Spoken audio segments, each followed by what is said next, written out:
Hello बच्चों, आज मैं आपको कक्षा 7वीं जिसका विषय है गणित, इसकी वर्कशीट नंबर 18 कराऊंगी, जिसकी डेट है मेरे पास 24 सितंबर 2021। आज की वर्कशीट में आप घातांक और घात और दशमलव संख्या पद्धति इसके बारे में जानेंगे। ठीक है, देखिए आपको यहाँ पर क्या कह रहा है, आपको ये तो पता ही होगा कि किसी भी संख्या का प्रसरित रूप क्या होता है।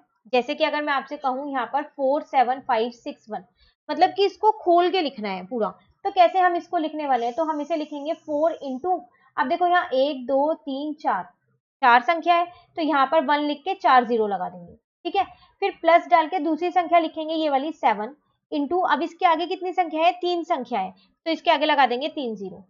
ठीक है ना, फिर प्लस डाल के लिखेंगे तीसरी संख्या जो कि 5 है, उसके आगे 2 संख्या है, तो यहाँ आ जाएगा 100।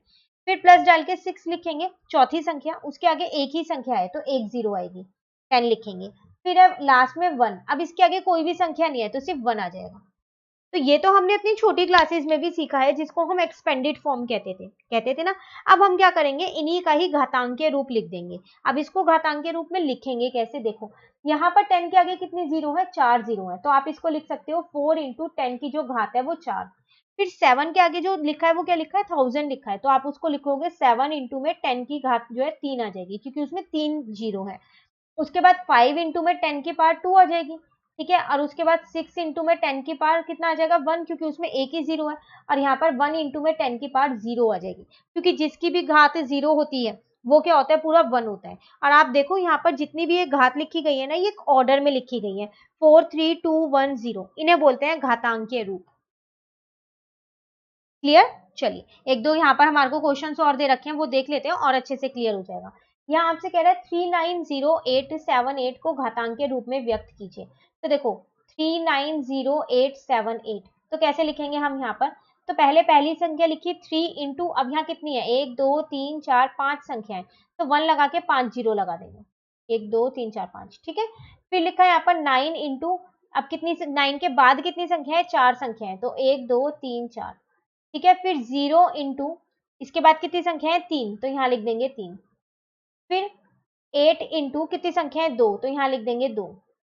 7 इंटू, यहाँ पर लिख देंगे 1, और 8 इंटू यहाँ पर लिख देंगे 1। ठीक है, अब इसका घातांकीय रूप कैसे लिखेंगे, 3 इंटू, देखो 10 यहाँ पर कितनी जीरो है, 1 2 3 4 5 है, तो 10 की घात 5 आ जाएगा। बस अब आप लाइन से लिखते चलो, तो 9 इंटू में 10 की घात 4 आ जाएगा, और 0 इंटू में 10 की घात 3 आ जाएगा। हर बार गिनने की जरूरत नहीं है, क्योंकि हमने ऊपर बिल्कुल सीधे सारी संख्याएं एक के बाद एक ही लिखी है। ठीक है, कोई भी बीच में से छोड़ी नहीं है, इसीलिए। तो 8 इंटू में 10 की घात 2 आ जाएगा, और 7 इंटू में 10 की घात 1 आ जाएगा, और 8 इंटू में 10 की घात 0 आ जाएगा। तो ये आपके पास घातांकीय रूप। ठीक है, चलिए अब आ जाते हैं, एक और आपको दे रखा है मानक रूप। ये क्या होता है, यहाँ पर एक इसकी यहाँ पर परिभाषा दे रखी, देखो किसी भी संख्या को 1.0 और 10.0 के बीच की एक दशमलव संख्या जिसमें 1.0 सम्मिलित है और 10 की घात के गुणनफल के रूप में व्यक्त किया जा सकता है, संख्या के इस रूप को उसका मानक रूप कहते हैं।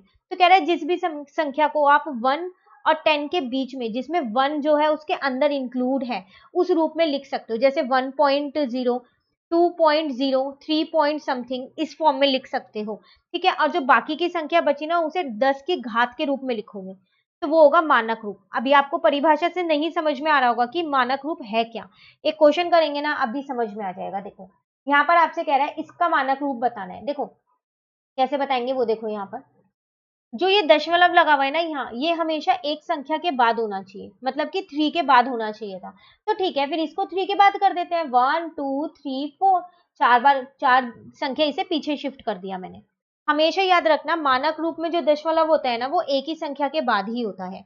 ठीक है, अब 4 संख्या पीछे शिफ्ट किया है ना, तो यहाँ पर 10 की घात वो 4 लगाना पड़ेगा। जितनी संख्या आप पीछे शिफ्ट करते हो ना, उतनी घात वहां लगानी पड़ती है 10 पे। तो ये है मानक रूप। क्लियर, चलिए अब कुछ क्वेश्चंस दिए हैं उसमें देख लेते हैं, उसमें भी आपको अच्छे से और क्लियर हो जाएगा। तो कह रहे हैं संख्याओं को घातांकीय रूप और मानक रूप में व्यक्त कीजिए। घातांकीय रूप भी लिखना है, मानक रूप भी लिखना है। पहला देखते हैं 279404, तो 279404।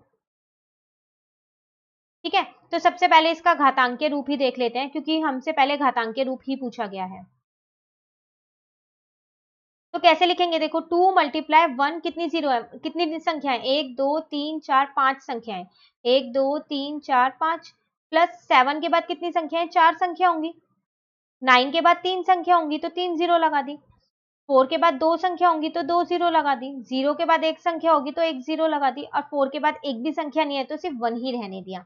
ठीक है, अब इसका घातांकीय रूप कैसे लिखेंगे, 2 इंटू में कितनी जीरो है, 1 2 3 4 5, तो 10 के बाद यहाँ 5, 10 की घात कितनी आ जाएगा 5। अब लाइन से लिखते चलो, 7 की घात 10 की घात 4 प्लस 9 इंटू में 10 की घात 3 प्लस 4 इंटू में 10 की घात 2 प्लस 0 इंटू में 10 की घात 1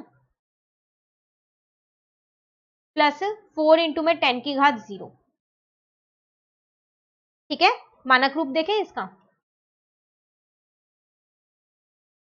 तो देखो यहाँ तो दशमलव ही नहीं है, तो आप इसको पीछे कैसे लेके जाओगे, तो हमने तो यही सीखा था कि मानक रूप में दशमलव को जितनी संख्या पीछे ले जाते हैं और 10 की घात उतनी ही लगा देते हैं, पर यहाँ तो दशमलव ही नहीं है, तो जब दशमलव ना हो तो आपको बिल्कुल आखिरी में मानना है। ठीक है, अब इसे पीछे लेके जाओ, 1 2 3 4 5, तो ये 5 संख्या गया है पीछे, 5 बार जंप किया तो 10 की घात कितना आ जाएगा 5, इसका आंसर।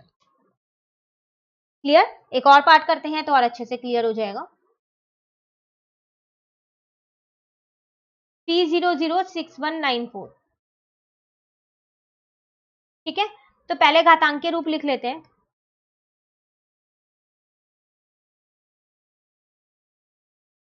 तो देखो 3 इंटू में कितनी संख्या है, 1 2 3 4 5 6, 1 2 3 4 5 6। ठीक है, अब 0 इंटू में 1 2 3 4 5 प्लस 0 इंटू में 1 2 3 4 प्लस 6 इंटू में 1 2 3, फिर 1 इंटू में 1 2, फिर 9 इंटू में 1, अब 4 इंटू में 1 ही रहेगा, 9 इंटू में 10, 4 इंटू में 1। घातांक के रूप लिखते हैं, तो देखो कितनी शून्य है यहाँ, 1 2 3 4 5 6 है, तो 10 की घात कितना आ जाएगा 6 आ जाएगा। यहाँ पर 10 की घात 5 आ जाएगा। अब तो आप लाइन से लिखते चलोगे, काउंट करने की जरूरत नहीं पड़ेगी, है ना। तो 6 की घात, यहाँ पर 10 की घात 3 आ जाएगा 6 के साथ, 1 के साथ 10 की घात 2 आएगा, 9 के साथ 10 की घात 1 आएगा और 4 के साथ 10 की घात 0 आएगा। ठीक है, मानक रूप देखते हैं चलो अब इसका। तो यहाँ पर है 3006194, तो दशमलव यहाँ ले लेते हैं क्योंकि इसमें भी नहीं दे रखा है। तो कितनी बार डिजिट संख्या पीछे जाएगा, 1 2 3 4 5 6, एक बार दोबारा गिन लेते हैं, 1 2 3 4 5 6, तो कितना आ जाएगा 10 की घात कितना आ जाएगा 6 आ जाएगा। क्लियर, चलिए नेक्स्ट करते हैं। अब जो ये बाकी के 3 पार्ट है ये सेम इसी तरीके से हैं, तो देखो मैंने यहाँ पर ये तीनों कर रखे हैं, आपको हिंदी वाला ही लिखना है, घातांकीय रूप और मानक रूप। ठीक है, एक्सपेंडेड फॉर्म और स्टैंडर्ड फॉर्म आप मत लिखिएगा।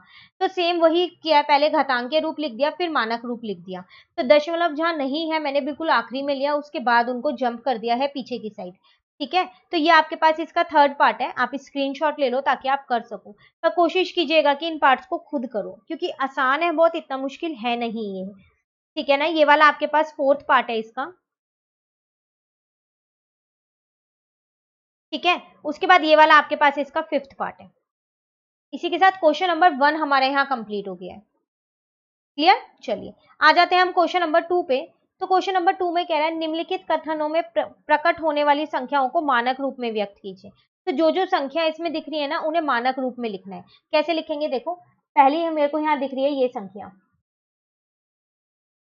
का मानक रूप। अब देखो दशमलव यहाँ भी नहीं है तो यहाँ लगा दो दशमलव, तो पीछे जाएगा ना, कितनी संख्या पीछे जा रहा है, 1 2 3 4 5 6 7, एक बार दोबारा गिनते हैं, एक को हटा के दोबारा लगाते हैं, 1 2 3 4 5 6 7 8, 8 संख्या पीछे गया, तो 10 की घात कितनी आ जाएगा 8 आ जाएगा।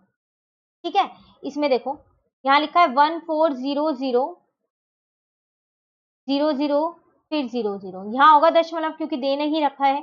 तो 1 2 3 4 5 6 7 8 9, तो 1.4 आ जाएगा और यहाँ आ जाएगा 9, 10 की घात कितना आ जाएगा 9। याद रखिएगा 1.4 के बाद इतनी सारी जीरोस मत लगाइएगा क्योंकि वो हमने घात के रूप में लिख दी है। क्लियर, ऐसी बाकी के यहाँ पर 3 पार्ट ये रहे आपके पास, तो इन तीनों पार्ट के उत्तर आपके पास ये रहे।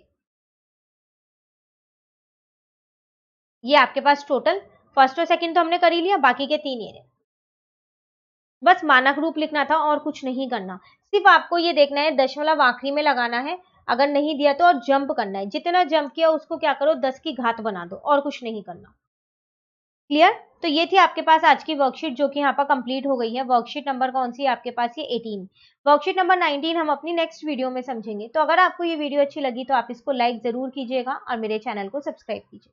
Thank you.